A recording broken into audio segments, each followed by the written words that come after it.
कराग्रे वसति लक्ष्मी करमध्ये सरस्वती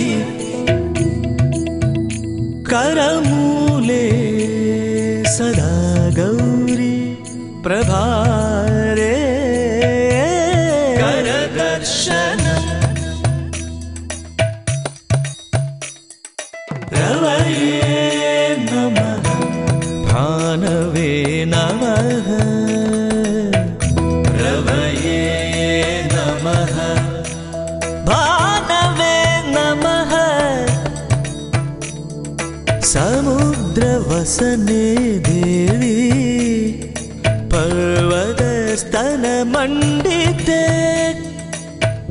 विष्णुपत्नी नमस्तुभ्यं पादस्पर्शं क्षमस्व मे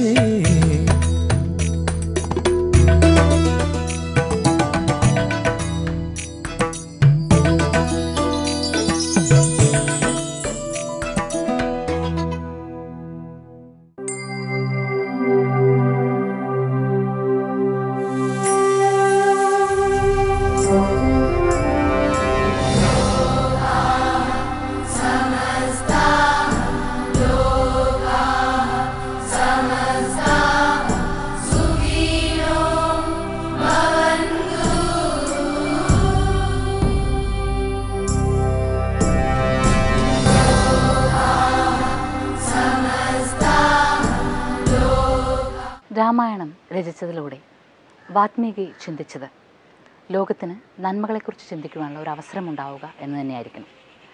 നന്മകളെക്കുറിച്ച്, ധർമ്മത്തെക്കുറിച്ച് ചിന്തിക്കാനുള്ള അവസരം. അതുപോലെ തന്നെ ജീവിത സമരത്തെക്കുറിച്ച് പറയുവാനുള്ള വ്യക്തമായ ശ്രമവും രാമായണത്തിൽ ഉണ്ട്. എന്താണ് യഥാർത്ഥ ജീവിത സമരം? ഒരു പ്രഭാതം നാം ഉണർന്നെഴുന്നേറ്റാൽ പിന്നീട് രാത്രി ഉറങ്ങുന്നത് വരെ അല്ല, ആ ഉറക്കത്തിൻ്റെ സമയത്തും നാം ഒരു സമരം നടത്തിക്കൊണ്ടേയിരിക്കുകയാണ്. ജീവിച്ചിരിക്കുവാനുള്ള സമരം, പിറ്റേ ദിവസം പ്രഭാതത്തിൽ ഉണർന്നെഴുന്നേറ്റ് കർമ്മനിരതമാകുവാനുള്ള സമരം, ഇങ്ങനെ ഓരോ ദിവസവും സമരത്തിലൂടെ മുന്നോട്ട് പോയിക്കൊണ്ടേയിരിക്കുന്നു. ഓരോ സമരവും വിജയമാകണമെങ്കിൽ അതിന് നമ്മിൽ ചില ആത്മവിശ്വാസത്തിൻ്റെ കണികകൾ വേണം. അത് നിറയ്ക്കുവാനുള്ള ശ്രമമാണ് രാമായണം എന്ന് പറഞ്ഞാൽ ഏതാണ്ടൊരു അർത്ഥത്തിൽ അത് പൂർണ്ണമാകുന്നുവെന്ന് മനസ്സിലാക്കാം. രാമായണത്തെ ഇങ്ങനെയൊക്കെ മനസ്സിലാക്കാൻ ശ്രമിച്ചുകൊണ്ട് ഈ ദിവസത്തെ നമുക്ക് നല്ല ചിന്തകൾ കൊണ്ട് നിറയ്ക്കാം.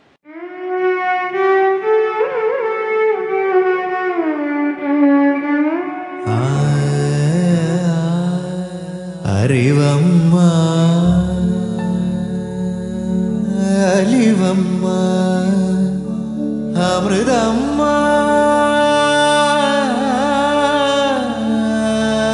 അഖിലം നീ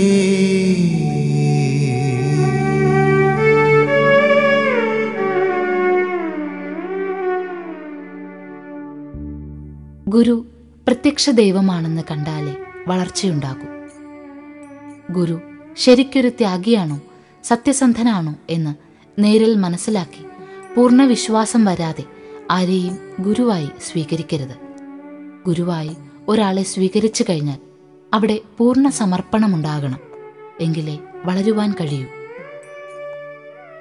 ഗുരുവിനോടുള്ള ഭക്തി എന്ന് പറയുന്നത് പൂർണ്ണ ശരണാഗതിയാണ്.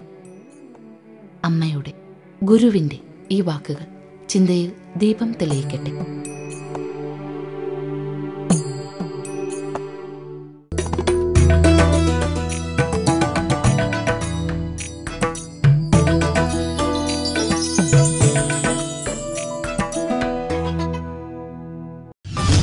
ഇത് ഒരു മുന്നറിയിപ്പാണ്. ഒരു പുഴയോളം സന്തോഷം ഈശ്വരൻ തരുമ്പോൾ ഒരു കടലോളം സങ്കടം തരാനായി കാത്തുവെച്ചിട്ടുണ്ടാകും. തീർച്ച.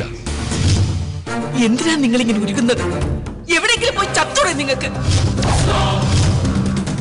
പണ്ടൊക്കെ തിരിച്ചു പണി പിന്നെയാണെങ്കിൽ ഇപ്പോൾ സ്പോട്ടിൽ കിട്ടും. അതിന് തെളിവാണിവൾ. ഇന്നു മുതൽ നിന്റെയൊക്കെ പിന്നിൽ ഞാൻ ഉണ്ടാവും. ഒന്നും അറിയാതെ കണ്ണുനീർ കൊണ്ട് തുലാഭാരം നടത്തുന്ന ഈ സ്ത്രീ ജീവിതങ്ങളുടെ ഈ അവസ്ഥയ്ക്ക് ആരാണ് ഉത്തരവാദി? ഒരുപാട് ജീവിത മുഹൂർത്തങ്ങളിലൂടെ അപരിചിത നിങ്ങളുടെ മുന്നിലേക്ക് എത്തുന്നു. ജൂലൈ 31 മുതൽ ആരംഭിക്കുന്നു. തിങ്കൾ മുതൽ വെള്ളി വരെ രാത്രി 7:30.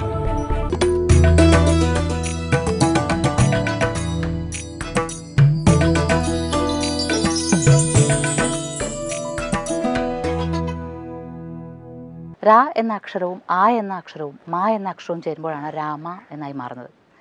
രായിൽ മഹാവിഷ്ണുവും ആയിൽ അയൻ എന്ന ബ്രഹ്മാവും മായിൽ മഹാദേവനും ഒത്തുചേരുന്നു എന്നൊരു വിശ്വാസമുണ്ട്. അപ്പോൾ അവിടെ ത്രിമൂർത്തി സാന്നിധ്യം വന്നു. എന്നാൽ അതല്ലാതെ രാ എന്ന അക്ഷരവും മാ എന്ന അക്ഷരവും കൂട്ടിച്ചേരുമ്പോൾ രാമ എന്നതിൽ ആ ശബ്ദത്തിൽ ഈ ലോകത്തെ മുഴുവനും ഏറ്റവും ആനന്ദിപ്പിക്കുന്നത് എന്നൊരർത്ഥമുണ്ട്. ആനന്ദം കൊണ്ട് ലയിപ്പിക്കുന്നത്, സ്വയം മറക്കുന്നൊരവസ്ഥയിലേക്ക് കൊണ്ടുപോകുന്നത് എന്നൊരർത്ഥമുണ്ട്.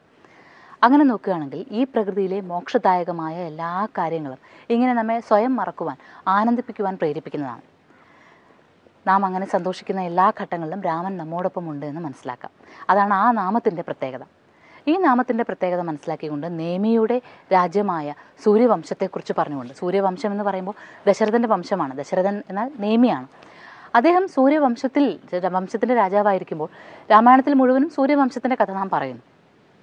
യഥാർത്ഥത്തിൽ ഉദയത്തിൻ്റെ അമൃതം തേടി നാം പോകുമ്പോൾ നമുക്കും സൂര്യനുമായി അടുത്ത ബന്ധമില്ലേ? സൂര്യവംശത്തിൻ്റെ ആരാധനകൾ നമ്മിലേക്കും വരുന്നില്ലേ? അതുകൊണ്ട് ഉദയാമൃതവുമായി ഏറ്റവും ബന്ധപ്പെട്ട് നിൽക്കുകയാണ് രാമായണം എന്ന് പറയാനാണ് ഇവിടെ ശ്രമിച്ചത്. ഇനി നമുക്ക് രാമായണ പാരായണത്തിലേക്ക് കടക്കാം.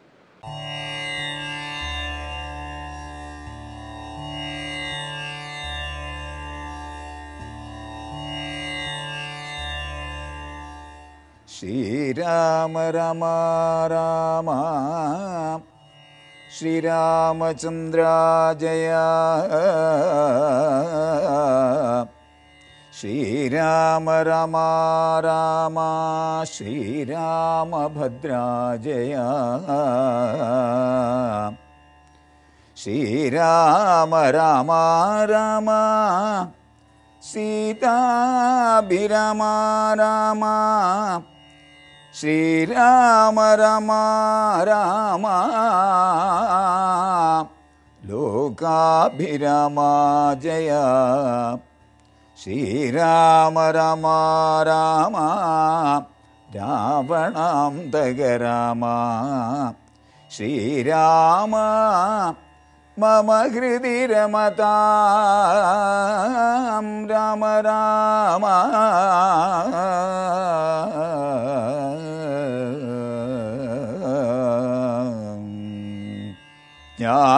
ഞാനൊഴിഞ്ഞുണ്ടോ രാമൻ ത്രിഭുവനത്തിങ്കൽ മാനവനായ ഭവാൻ ക്ഷത്രിയനെന്നാകിലോ നില്ല രക്ഷണമെന്നോടു യുദ്ധം ചെയ്യുവാൻ വില്ലിങ്കൽ നിനക്കേറ്റം വല്ലഭമുണ്ടല്ലോ കേൾ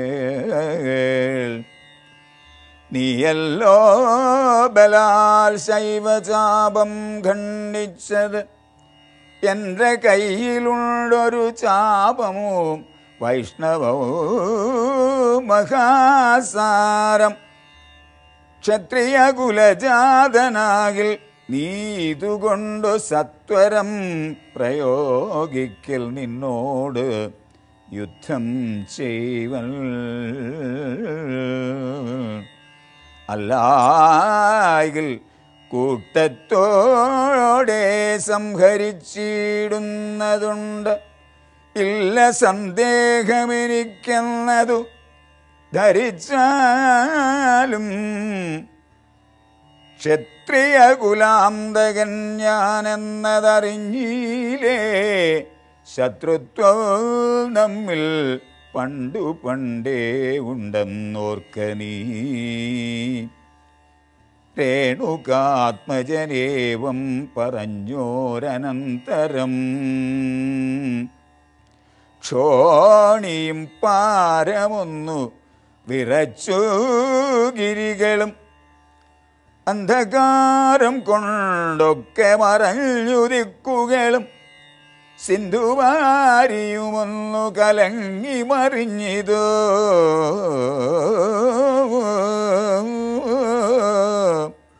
എന്തോന്നു വരുന്നിതെന്നോർത്തു ദേവാദികളും ചിന്ത പൂണ്ടുഴൽനിതു താപസവരന്മാരും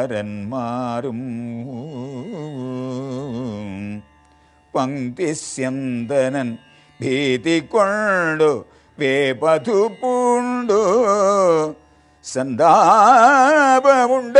വന്നു വിരിഞ്ചതനയനും മുഗ്ധഭാവവും പൂണ്ടു രാമനാം കുമാരനും ക്രുദ്ധനാം പരശുരാമൻ തന്നോടരുൾ ചെയ്തു.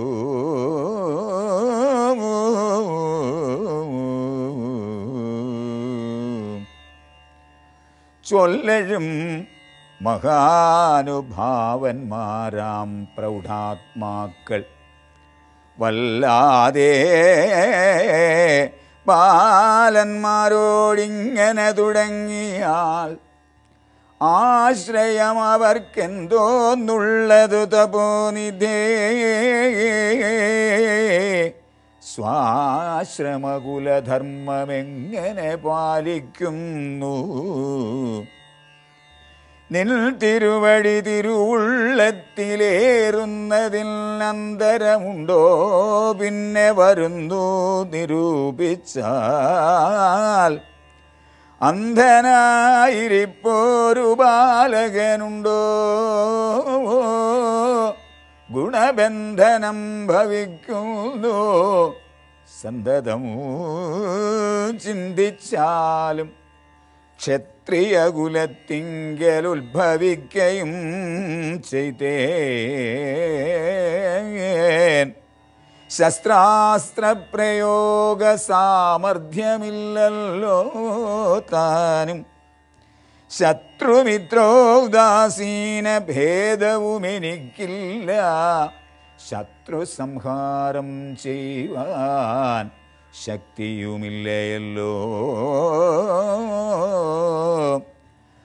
അന്ധകാന്തകൻ പോലും ലംഘിച്ചിടുന്നതല്ല നിൻ തിരുവടിയുടെ ചിന്തിതം. അതുമൂലം വില്ലിങ്ങു തന്നാലും ഞാനാകിലോ കുലച്ചിടാം. അല്ലെങ്കിൽ തിരുവുള്ളക്കേടുമുണ്ടാക വേണ്ട.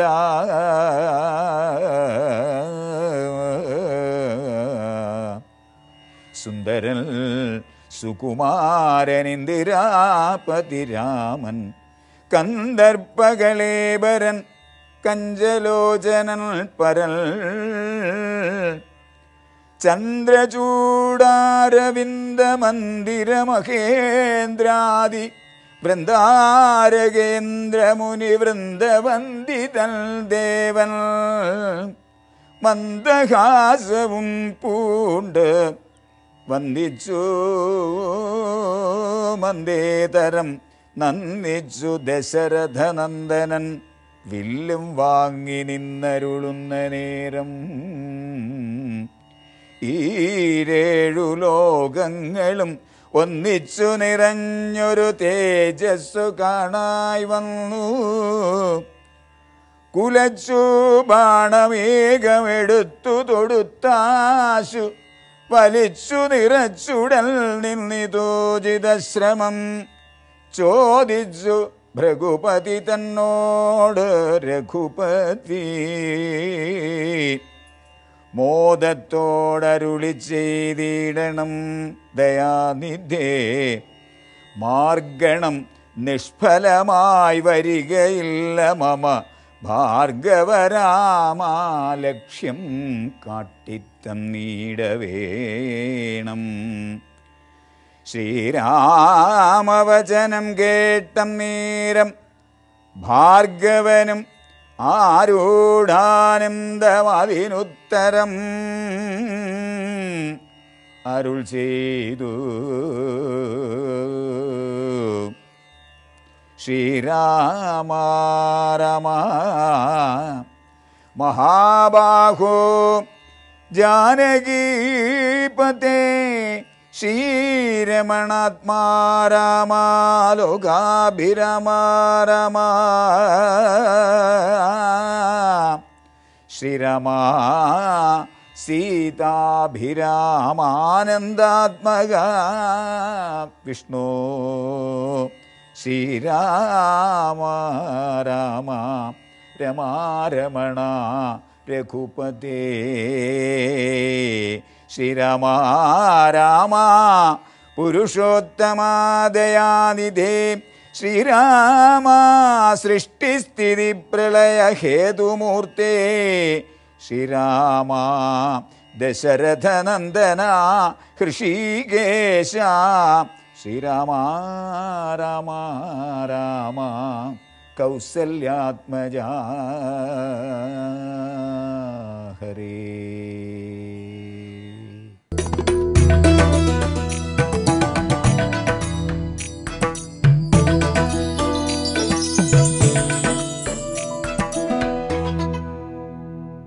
ശ്രീരാമ രാമ രാമ രാമപാദം തേടുന്ന രാമായണ മാസം.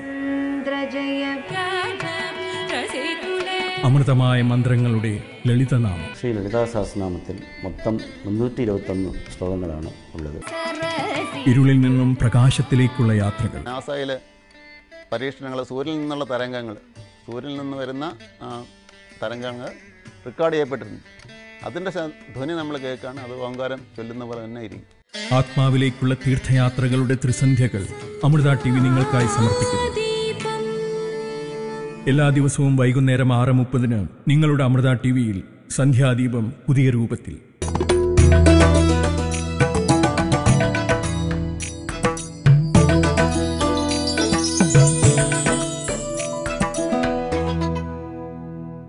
കർക്കിടകത്തിൻ്റെ പുണ്യവുമായി വീണ്ടും രാമായണത്തെക്കുറിച്ച് പറയാം നമുക്ക്.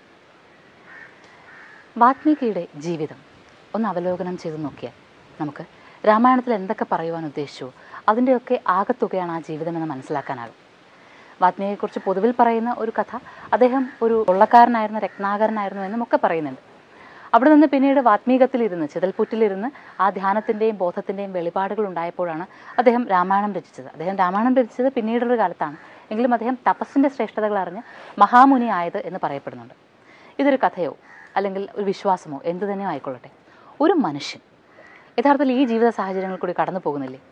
കൊള്ളക്കാരനാകുവാനും അല്ലെങ്കിൽ തിന്മകൾ ചെയ്യുവാനുള്ള പ്രേരണകളെ ആർക്കാണ് ഇല്ലാത്തത്? ഒരുപക്ഷെ അങ്ങനെ ചെയ്തു പോകുമ്പോൾ പോലും ചില ചിതൽപുറ്റുകൾ ചുറ്റും തീർക്കുക, വാത്മീകം തീർക്കുക, തപസ്സിൻ്റെ വാത്മീകങ്ങൾ തീർക്കുക, അതിനുള്ളിലിരുന്നു കൊണ്ട് നന്മകൾക്ക് വേണ്ടിയിട്ട് പ്രവർത്തിക്കുക, മന്ത്രങ്ങൾ ജപിക്കുക. അവിടെയും രാമ രാമ എന്ന മന്ത്രം ജപിച്ചു എന്ന് പറയപ്പെടുമ്പോഴാണ് രാമ എന്ന ശബ്ദം അത് പ്രകൃതിദത്തമായൊരു ഭാവമാണ് എന്ന് മനസ്സിലാക്കാനാകുന്നത്. അങ്ങനെയുള്ള ആ ഭാവത്തെ മനസ്സിലാക്കിക്കൊണ്ട് നാം ഈശ്വരവിശ്വാസത്തെ അറിയുവാൻ ശ്രമിക്കുമ്പോൾ വാത്മീകി പറഞ്ഞു വെച്ചത് എന്തെന്ന് നോക്കുക.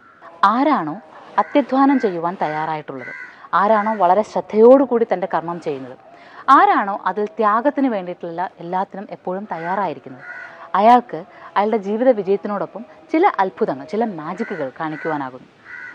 അതുകൊണ്ടാണ് ചിലരുടെ വിജയത്തിൽ എപ്പോഴും ഐശ്വര്യങ്ങളും ഏറ്റവും നമുക്ക് ജീവിതത്തിൽ മുഴുവനും സന്തോഷവും മാത്രം നിറഞ്ഞു നിൽക്കുന്നത്. അത് മറ്റൊന്നിൻ്റെയും ഫലം കൊണ്ടല്ല, ബാഹ്യശക്തികളുടെ ഒന്നും പ്രേരണകൾ കൊണ്ടല്ല, ആന്തരികമായ ശക്തി, ആത്മവിശ്വാസം, ശ്രദ്ധ, പിന്നെ വേണ്ടത് ത്യാഗം, ത്യജിക്കാനുള്ള മനസ്സ്. ഇത് രാമായണം വ്യക്തമായി പറഞ്ഞു വെക്കുന്നുണ്ട്. ഏതായാലും ഈ ദിവസം നമുക്കൊരു രാമക്ഷേത്രം കാണുവാനുണ്ട്.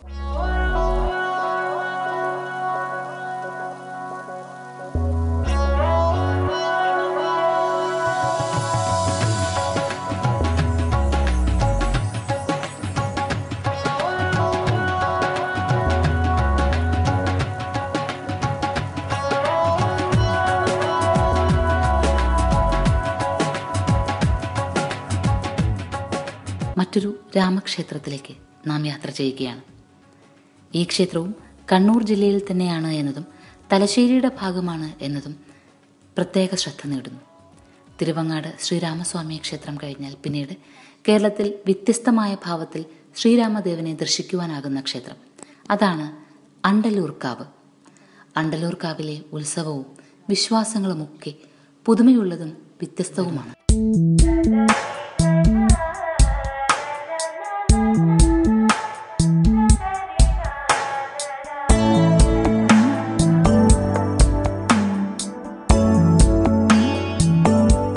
അണ്ടലൂർക്കാവിൻ്റെ വിശ്വാസങ്ങളെല്ലാം രാമായണത്തിൽ അധിഷ്ഠിതമാണ്. ഇവിടെ ശ്രീരാമൻ, ലക്ഷ്മണൻ, ഹനുമാൻ, സീത എന്നീ ദേവസങ്കല്പങ്ങൾ ബിംബപ്രതിഷ്ഠകളായി നിൽക്കുന്നത് കാണാനാകും. മാത്രമല്ല ഇവിടുത്തെ ഉത്സവ ചടങ്ങുകളാകെ രാമായണത്തിലെ സുന്ദരകാന്ഡത്തിലും യുദ്ധകാന്ഡത്തിലും പരാമർശിക്കുന്ന രീതിയിൽ ഉള്ളതാണ്.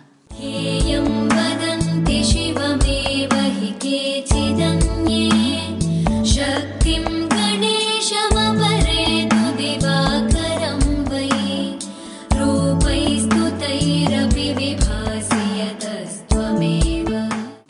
കാവിലെ ഏറ്റവും വ്യത്യസ്തമായ ആചാരം ഇവിടുത്തെ തിറ ഉത്സവമാണ്.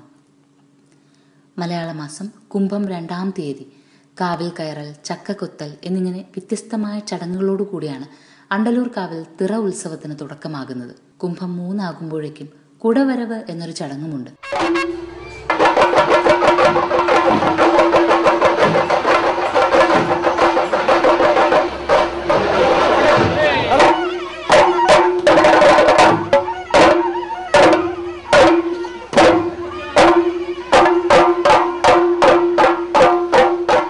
ഇവിടെ അതിരാളൻ തെയ്യവും മക്കളും എന്നൊരു സങ്കല്പമുണ്ട്. അതിരാളൻ തെയ്യം എന്നാൽ സീതയാണെന്നാണ് വിശ്വസിക്കുന്നത്. മക്കളായി ലവനും കുശനും. കൂടാതെ തൂവക്കാരി, മലക്കാരി, വേട്ടയ്ക്കൊരു മകൻ, പൊന്മകൻ, പുതുച്ചേകവൻ, നാഗണ്ടൻ, നാപ്പോതി, ചെറിയ ബപ്പൂരാൻ എന്നിങ്ങനെ തെയ്യങ്ങളും കെട്ടിയാടാറുണ്ട്. ബപ്പൂരാൻ എന്ന് വിശേഷിപ്പിക്കുന്നത് ആഞ്ജനേയനെ തന്നെയാണ്. ഇവിടെ ബാലിയും സുഗ്രീവനും സങ്കല്പിച്ചുകൊണ്ട് ഇളങ്കരുവനും പൂതാടിയും എന്നിങ്ങനെ 2 തെയ്യങ്ങൾ ആടാറുണ്ട്.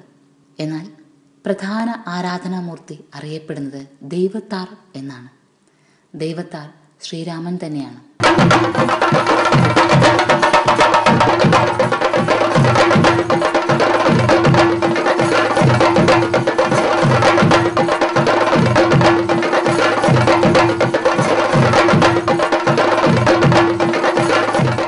നല്ല ദിവസം ആശംസിച്ചുകൊണ്ട് ഇന്ന് വിടവാങ്ങുമ്പോൾ നല്ലൊരു കർക്കിടകം, അത് കഴിഞ്ഞ് എത്തുന്ന ചിങ്ങം എല്ലാം ആഘോഷപൂർവ്വമായിരിക്കട്ടെ, ഐശ്വര്യപ്രദമായിരിക്കട്ടെ എന്ന പ്രാർത്ഥന മനസ്സിൽ നിറയുന്നു.